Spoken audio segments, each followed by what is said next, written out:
欢迎收看《寰宇全世界》，带您走进全世界、全球各地的观众朋友，大家好，大家平安，我是何荣。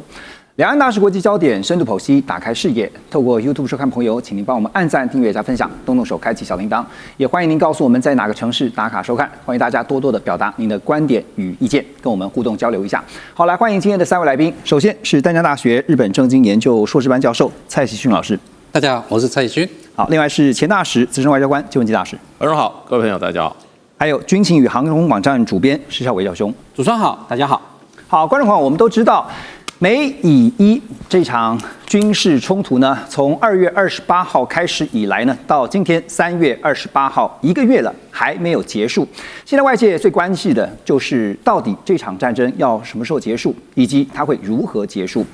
美国总统川普在3月26号，针对目前的最新局势啊，他又有一个最新的说法。他说呢，应伊朗的要求，将重新打开荷姆兹海峡的最后通牒时限，延长到美国当地的时间4月6号这一天。在这一天之前呢，美国不会对伊朗的发电厂这些相关设施来发动攻击，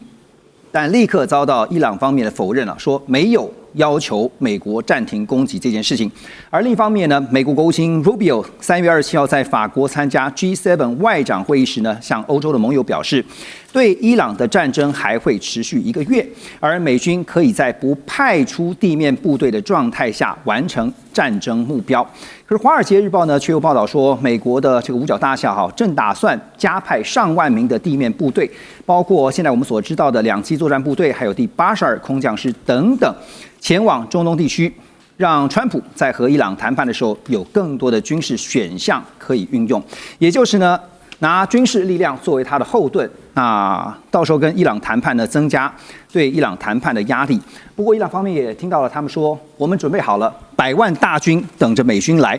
先来看一下，这是《工商时报》他们整理出来的，包括了现在对峙的美国、伊朗跟以色列。现在大家也在看的是中国大陆的角色是如何。美国方面刚才也听到了不断的强调说，已经进入到最后阶段了，也敦促团队要坚守川普呢公开提出的说4到6周一定要结束这场战争。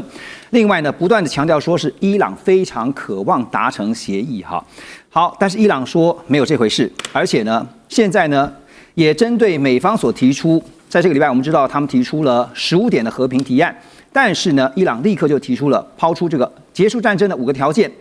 其实坦白讲，你详细看你就会发现，其实双方根本谈不拢的。好，以色列这边呢，则是强调说，任何协议都能够让以色列保留先发制人的攻击选项。中国大陆呢，则是由外长对外表示说，美伊双方现在都在释放一个谈判的讯息，出现了一线和平的曙光。我们特别来进一步看伊朗方面提出的5个因为在美国提出了15项的这个和平说要谈判的条件之后呢，伊朗方面立刻就提出了5点第一个，彻底停止侵略跟暗杀，还有呢，具体要确保不会再发生战争，也就是要永久停战。第3呢，就是一定要赔偿。再来就是要结束所有的领域，以及对中东所有相关反抗团体的，也就是代理人，你不要去找他们麻烦。第5个呢，就是国际社会必须要承认并且保障对荷姆兹海峡行使管辖权。意思是伊朗说，我必须要拥有荷姆兹海峡的这个控制主权。好，那现在呢，听到川普这边呢，你可以发现他真的是说法一变再变改来改去，现在又突然自行宣布说，对伊朗的这个攻击的最后通牒就是压到4月6号这一天。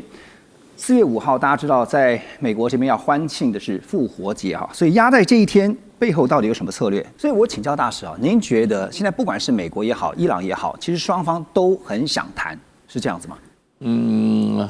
我想比较想谈的应该是川普。要不然他已经taco2次了，48小时变加5天，对，5天现在又多加10天，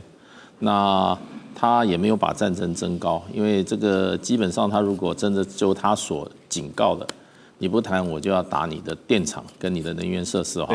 那这个战争就进入一个新的高度，就态势有拉起来，感觉好像要增加，但是没有实际的行动。那这个就证明他是恐吓。而且现在还有一个重要的问题就是伊朗对于美方特别是对川普已经是不太信任了，就一被骗再被骗。然后呢，最终的目标如果真的是要进到谈判的话，接下来要怎么谈呢？因为川普只考虑到伊朗要接受他的条件，对，他没考虑到伊朗也要他接受伊朗的条件。所以我觉得现在卡在美国要接不接受伊朗的条件。川普的条件已经一直在放宽了，川普他说这场战争他已经胜利了，对，他说展开谈判，他说有10个，如果这个谈判的要求清单上有10项的话，他说前3项都只有一个，就是放弃核武。伊朗只要放弃核武，基本上就达成了。对，因为他过去说我要把你的这个导弹摧毁，我要把你的核武摧毁，都没有达到啊。所以现在川普是战场上打不出结果，所以呢要到谈判桌上去找一个结果。那通常我们这个在我们从历史的教训啊，战场上拿不到的，你的谈判桌上是拿不到的。那现在那伊朗已经看准美国是不敢随便升高这个战事，那所以就变成就是说。所以伊朗的姿态很强硬，让川普现在是骑虎难下。对，现在就是在看说美方接下来的动作会不会真的派出地面部队哈？这个是不惜牺牲任何的代价吗？真的是如此吗？因为伊朗的国家通讯社啊，就是塔斯尼姆通讯社报道说，伊朗政府也放话了。说已经组织了上百万名的战斗人员，包括他们的正规军还有民兵，准备投入地面作战。那最近呢，还看到有大批的伊朗青年呢，纷纷向伊朗民兵组织巴斯基以及呢伊朗的这个伊斯兰革命卫队表达说要参与作战的意愿。伊朗军方也宣称，他们说呢，美国想要用自杀式的战术来强行开放荷姆兹海峡，而伊朗也准备好了应对他们的自杀式战略，就是要达到最后的目的，让荷姆兹海峡维持关闭的状态。不过我们也知道，伊斯兰革命卫队最死忠的人数大概算了一下，也差不多10万人而已啊。究竟现在伊朗讲的这个100万大军是从何而来？好，他当然现在100万大军包含他现在手边所有能够动员的人力加总起来，但其实即便是真的能够动员到100万大军，哈，我个人认为这次的这个地面部队地面作战呢，要能够打起来几率并不高。为什么？因为现在主要是美国能调动的部队数量非常有限。因为你看，我们如果说从这个过去几次啊，包含1991年第一次波湾战争跟2003年第2次波湾战争，美国光是应付一个伊拉克，它集中的部队的数量就远超过今天的这个部队的这个数量。然后而且当然不可否认，当初打伊拉克的时候，前面一段的时间的打到这个巴格达推翻海珊政府的这个进度是非常成功的。但是我说你今天你要打伊朗，你在这个波斯湾你进行登陆，你要打到德黑兰，路程非常遥远路程非常遥远。其一好，那再加上你美军的这个地面部队准备不足，那美军如果说好，我现在基本上我只为了要打通好这个荷姆兹海峡，所以我把周边几个岛啊占了。如果说他的兵力要说今天占到这个波斯湾上的关键岛屿，然后以及荷姆兹海峡关键岛屿办得到，但问题他占了以后，他会形成一个腹背受敌的态势。这些部队上去了之后，会时时刻刻在伊朗的这个各种的这个射程的武器的袭扰之内，而且更不要说你今天你如果攻占之后，伊朗的这个部队还有负隅顽抗的，垂死跟你抵抗的。再加上从这一段期间，我们看到伊朗它整个在军事指挥上来说，它的去中心化显然做得不错。所谓去中心化做得不错，就是当它的这些高层接二连三的遭到美军的猎杀之后，然后他还能够持续发动这个反击。当然有很多这个美国的朋友说啊，反击的这个力道小很多啊。你看现在跟刚开始的时候可能减少了90%，的确是减少90%。但是等到当你部队登陆如果你真的要打地面战，你部队登陆，你夺取一些岛屿的时候，那这个时候你必须要去思考对方可能会对你的反击，那这个反击会造成你人命的那个持续丧失。那也就是说，其实如果发动了地面作战的话，它就必须是要至少一段时间的，并不是像是到委内瑞拉带了人就走的。对，的确川普他在这次的事，我记得大概1个月前，我们他刚开始发动行动的时候，我那时候就讲美军的这一次的军事力量准备的非常不充分。为什么？因为从调集的这个空中的这个部队的数量，然后以及这个海上的这个舰艇的数目来看，似乎都在的显示美军的准备不充分。而且你可以从他打到现在3个多礼拜的这样一个情况来看的话，美军军他当初的这个战术指导，你虽然说可以说因为他依赖他的高科技武器啊，在战场上的表现非常优异，但是整体来说他缺乏一个战略指导。也就是说，我今天我这个仗开始打，我要怎么结束？你有没有想过你要怎么结束这场冲突？然后你就去感觉上边打边调整。对对对，现在看到情况就是边打边调人，所以就一直发生 tackle 这种事情嘛，对不对？但如果说今天他当初是有所准备，甚至于已经这个处心积虑，真的要把这个伊朗这个神权统治的这个政权给赶下台的话，他不应该是那样草草就是开动。而且呢，你可以看得出来，他现在显然对于就是如果要不要发动地面战争，显然还是处在一个模棱两可，甚至举棋不定的阶段。因为波斯湾或者说是荷姆兹海峡被封锁了。导致这个美国想要逼的伊朗重新开放这个荷姆兹海峡，但是对于伊朗来说，我现在手边有100万地面大军，你只要不敢来登陆，你基本上来说，你要能够开通荷姆兹海峡，根本是不可能的事。要开通荷姆兹海峡很简单，只有政治解决，那个只有政治才有办法解决的问题。美国就算用了军力，能够占到波斯湾那个荷姆兹海峡北岸的这些据点，但是你也没有办法保证能够彻底的扩清这些据点。你一旦进去，一旦占领，你就要开始陷入跟当初伊拉克一样旷日费时，而且损失人力非常多的那样的绥靖作战。因为你今天你的想法不是说要整个战线的推进，然后把他这个德黑兰首都攻下，然后把这个神权政权彻底推翻，而是如果说你今天的兵力只够做这些事情，只够在荷姆兹海峡周边占领一些据点，那个据点你一旦占领以后，那反而会是成为美国噩梦的开始。所以变成现在川普最担心的就是。虽然态势上面感觉说我要发动这个地面部队不惜一战，但是呢迟迟没有动作，就是怕说万一像刚刚孝瑋所提到的，深陷到这个以前这个过去经验战争的泥淖中没有办法自拔怎么办？好，刚刚提到说荷姆兹海峡的重新开放。现在就看到实质控制权还是在伊朗的手上那当然，这时候大家也在讨论是日本的角色因为共同社就报道说，日本外务大臣茂木敏充最近。有说川普先前呢跟日本首相高市早苗在见面的时候呢，希望日本派出号称拥有全球最强扫雷能力的自卫队，这个扫海队群，希望能够来帮忙恢复荷姆兹海峡重新的开放通航。那高市早苗呢，则是告诉川普说有些事情日本可以做，有些事情日本不能做，这暗示着呢自卫队的行动是受到日本和平宪法的限制。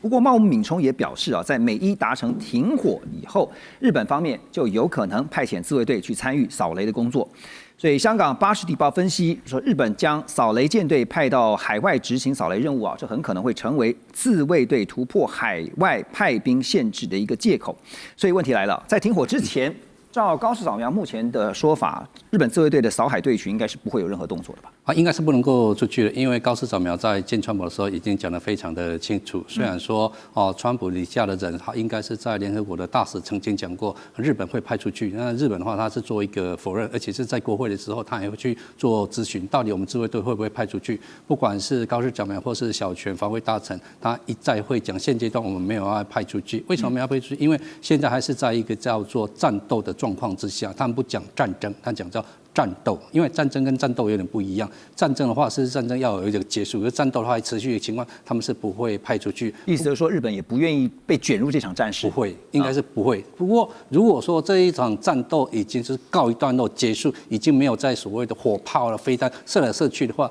假如在这个海峡上面还有一些水雷，日本应该是会派出去的。那为什么会派出去？因为水雷基本上会有分为3种，第一个是漂浮在海面上面，第二个是挂在海底里面，然后一条线拉上，大概是在水中间的一个情况。第3种是在水底面，那水底面的话，就是我们看到像是声音或是一个那个震动，然后它就会去引爆。那日本的话，事实上在这一方面确实是非常的强，那非常强。战力到底有多强战力应该是世界顶尖的。那说顶尖的原因是来自于2战，因为2战嘛，2战结束之后的话，日本自己也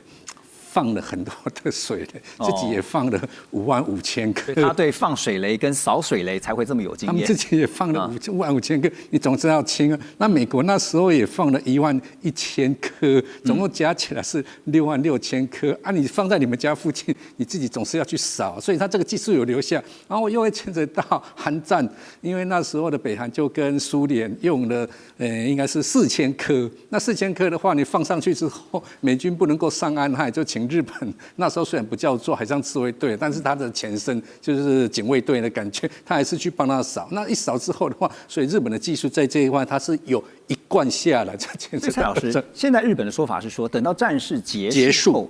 战斗没有了，谈判了以后，然后战事结束了以后，我们再出动扫雷的这些水舰去。对，因为现在的情况还没有到日本权力危机事态，没有影响到整个国家的存亡危机。即便美方给日本压力，也不为所动吗？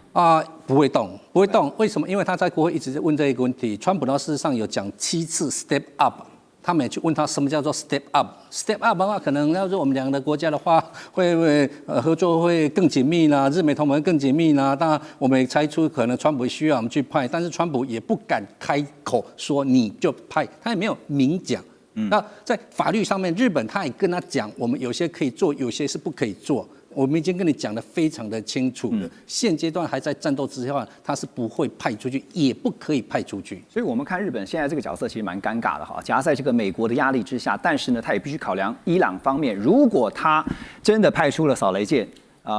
可是呢，这样不是就等于是进到了伊朗所谓的在我的敌对国家，也就是美国的行列啊，这个部分可能日本也必须要谨慎作为。我们休息一下，马上回来。中美互动牵动全球，美中竞争，地缘争霸，外交、军事、科技、经济，多元观点，权威分析，一同掌握2026全球新秩序、新赛局。每周6日，寰宇全世界带您走进全世界。好，回到节目，我们持续来关心的是，根据伊朗的官媒是刚刚提到的这个塔斯尼姆通讯社，他们在3月27号就报道说，伊朗革命卫队呢，他们强烈建议所有在美军驻扎地的平民赶快的撤离，以免受伤。因为呢，伊斯兰革命卫队无论在哪里都有义务攻击美军，甚至包括邻近国家这些美军士兵下榻的饭店都会成为他们的攻击目标。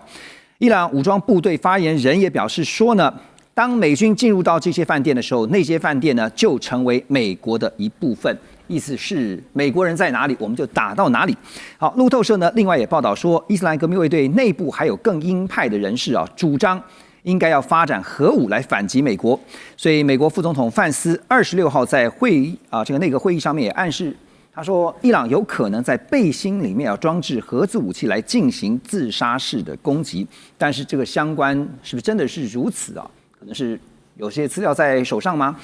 不得而知。但是以目前实际的问题，就是目前伊朗所累积的浓缩铀，真的有办法在短时间内，说像那个范斯讲的，说在背心里面做成像核子武器来进行自杀式的攻击，甚至做核弹、做脏弹来反击美国吗？小伟兄。好，你要说做脏弹这个可能性真的有，但是这些核子物质的移动难度是非常高的。首先先来讲伊朗现有的浓缩铀有没有办法快速的把它做成核弹？大家不要以为做核弹是件很简单的事做核弹的浓缩铀，它的铀浓度要高达97%以上，也就是这样精度的浓缩铀，这个地球上能够提炼出来的国家没有几个。好，所以也就是说，今天当时那个美国他们在过去这个反正看到伊朗有点浓缩铀的时候这个那个大家长期我相信你有记得一些英文那个新闻，就是伊朗境内的什么核设施发生不明原因爆炸，为什么？其实就是那个以色列摩萨德一直在监看伊朗，他如果就发现伊朗要开始准备能够开始提炼浓缩铀，他就要设法把它炸掉，然后另外也管制这些所有可以提炼浓缩铀的这些设备进口到伊朗去。另外一个就是我刚刚讲浓缩铀的浓度要达到那个浓缩的那个纯度比例要非常高。像比如说以美国来说，美国这个福特级航空母舰，它的核燃料浓度高达95%，但是美国人可以敢把它拿来装到航空母舰上当核燃料用，为什么？因为他们知道97以下的核燃料不会产生连锁反应，也就是你要拿来当核武器，那个产生这种所谓的热核反应，就是能够这个引爆的，你一定要浓度达到97%以上，或甚至更高，才有办法作为这种所谓叫武器级的这种浓缩铀来做这个核武之用。你说今天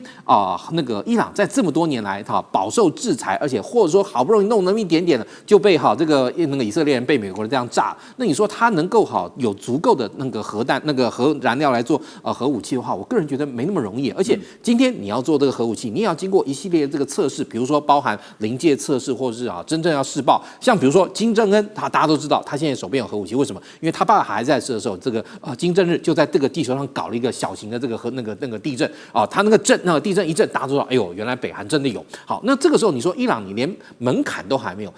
如果说你把它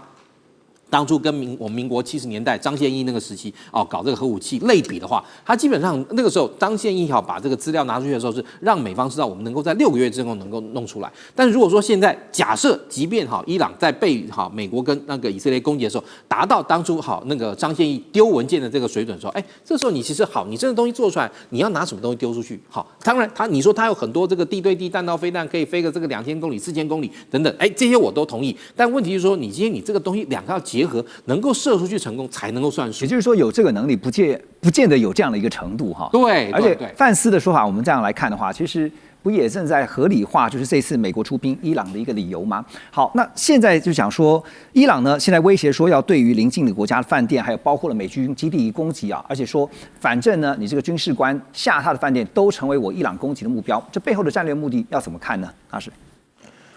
其实我觉得就是说，伊朗做这件事情，其实因为他已经把很多美军基地给摧毁了，是他认为现在美军没有基地了，所以就躲到其他地方了。所以他就说你要躲在饭店或者这些的地方他要去追杀，而且还要俘虏美军。那其实他这个意思呢，饭店为什么会指饭店？我觉得他就是跟海湾国家讲，我如果打你饭店的话，我不是对你。我是对你藏在饭店的美军，对，所以叫你的美军你的饭店不要住美军，你住美军，对不起，我打的话，我不是打你饭店，可是打美军，那我是不愿意打的，因为我把你这个国家的这个饭店供了你国家还有观光客嘛，所以这个其实现在出来在调停的，比如土耳其比如说这个埃及比如说巴基斯坦那几个国家都是在跟伊朗在谈的时候，就希望说，你不要乱打这些民用目标真正的，冤有头债有主这个应该是美国跟以色列，你不要乱打。所以呢，我觉得他这个意思其实是多重意义，一方面也警告美军，你们最好撤离。那么一方面也跟这些就是说这个波斯湾国家这个海湾国家的这些。名义上是美国盟友，可是实际上是这次战争的苦主。没错，跟他们讲说，你不要用饭店，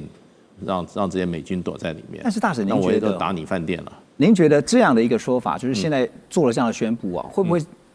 造成说实质上面影响到这些海湾国家他们的态度甚至做法？他们会把这个对美国施压的力道加大。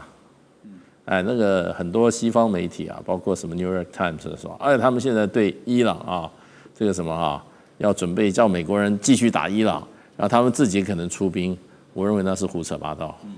这些国家他不会公亲变世主的，他不会跟以色列站在一起冤有头债有主嘛，对不对？没有，他不会跟伊朗去作战的，这是战争，人家他们这个中间事实上都有很多联系的对，就是说。伊朗打的时候也讲得很清楚，我是打你的美国的设施你这个美军基地被打得很惨，那他没有针对你这些国家的民用设施，他打到民用设施唯一是什么？唯一是伊朗自己的民用设施被打的时候，他这边没有美国的民用设施他只好跟打这些跟美国关系比较重的国家，尤其阿联酋，就他打了，那所以就变成就是说，因为他没有美国目标可以打，所以就是说，你今天美国要打伊朗的民用设施，尤其能源有关的这件设施那海湾国家说，那伊朗就是打我们的，因为这个东西都是附近都是他打得到都是我们的，所以他们现在卯尽全力希望美国不要打，不要扩大战争所以川普现在的压力，除了他自己美国的压力之外，海湾国家还有再加上土耳其，再加上巴基斯坦，再加上埃及。都是出来要美国不要去把这个战争往上提升的。没错。所以我认为基本上现在最希望这个战争停止的是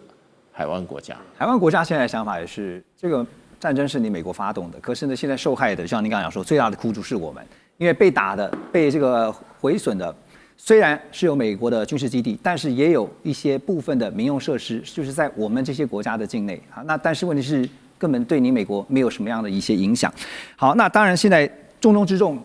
关切点还是在于荷姆斯海峡的实质控制啊。现在开放通行呢，对于川普来讲，对于美国来说是当务之急啊。那伊朗的外长呢，阿拉奇最近也证实啊，说伊朗基于友好国家定义，目前只允许包括中国大陆、俄罗斯、印度、伊拉克还有巴基斯坦这5个国家的船只通行，其余呢被视为是敌对势力的船只仍然遭到禁止通行。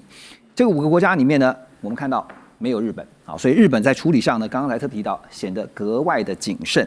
日本首相高市早苗呢，最近在这个幕僚会议上面也表示说啊，针对能源供应的忧虑呢，将会从3月26号开始释放国家石油储备以及产油国共同储备。那所谓这个产油国共同储备呢，是日本与产油国合作，在日本国内存放的石油储备。另一方面呢，日本政府还会祭出新的政策，规定民营企业也必须持有的石油储备。好，日本真的现在对于这个中东危机啊，也是非常的担忧，因为他们是高度依赖石油进口的国家。但现在祭出的对策，真的能够有效的舒缓目前战争带来的冲击吗？短期也许可以，中长期呢？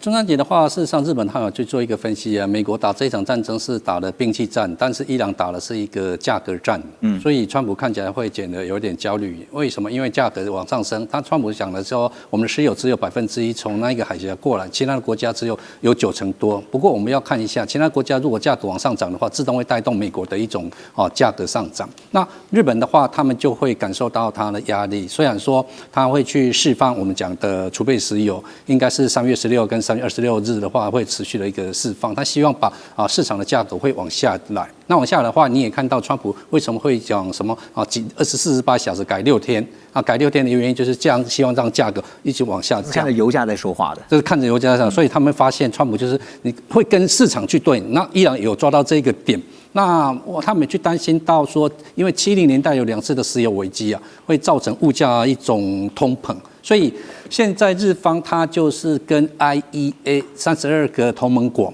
既然要释放出去战备我们讲的储备石油的话，就只是一个国家释放那个量会不够，那不够的话大家一起去释放，暂时会让它缓一下。可是呢，这个可是又来了，他们就发现啊，东南亚很多的国家，东南亚国家可能包括我们台湾，那个储备石油事实上不是很多。那不是很多的话，如果这个战事一拖长的话，大家都没有了。东南亚很多国家现在已经是单号、双号、单号、双号去排队加油。那现阶段只能够做的就是说，去别的地方买。或是说这个石油是不是透过别的地方去买？那别的地方去买又会牵扯到另外一个问题点，因为他们过去都90%来自中东，中东的石油那提炼的过程跟其他国家提炼的过程稍稍会有一点不一样，那不一样的成本又会往上升。过去太过倚重从中东来的石油了，他们想过很多种方法，但是都没有用，就是希望能够降低对中东从70年代到现在，那也曾经去依赖俄罗斯，没想到俄罗斯2022年又去打乌克兰，乌克兰又说又不可以跟俄罗斯买，我本来想要从俄罗斯降低，那搞到这个又回到中东来，中东搞这个的话，所以他们的战备那个石油是254天，那跟其他亚洲国家来讲算是够，那即使是够，价格还是往上涨。那这些价格往上涨，股价就往下跌，日币就会贬，日币贬的话，物价又会带动。等于是高市，它好不容易有一个经济起来，那又你物价一上来，民生又会说物价又上来了，我们怎么办？好，成果又不见了。亚洲很多的国家或经济体现在密切关注说日本的做法哈。对，简单请老师告诉我们哪些他们的做法，您觉得还值得我们参考呢？第一个的话就是说他们会请日本可不可以释放多一点给他们？那日本他们有解释到，只要不影响他们国家的情况之下，他们愿意去帮忙其他国家。这第一点。第一点，趁这个机会，日本希望能够带动它在亚洲的那一种地位，而且它也带动说这个荷姆斯海峡能够顺利通行。他确实在拜访川普的时候，也有达到这个通点，所以他希望是做一个和事佬啊，这个战争希望尽快让它降幕下来。他跟川普也是讲这句话，我们这个战事就不要再打，尽快把它结束掉。对，好，我们先休息一下，马上回来。中美互动牵动全球，美中竞争，地缘争霸，外交、军事、科技、经济，多元观点，权威分析，一同掌握2026全球新秩序、新赛局。每周6日，寰宇全世界带您走进全世界。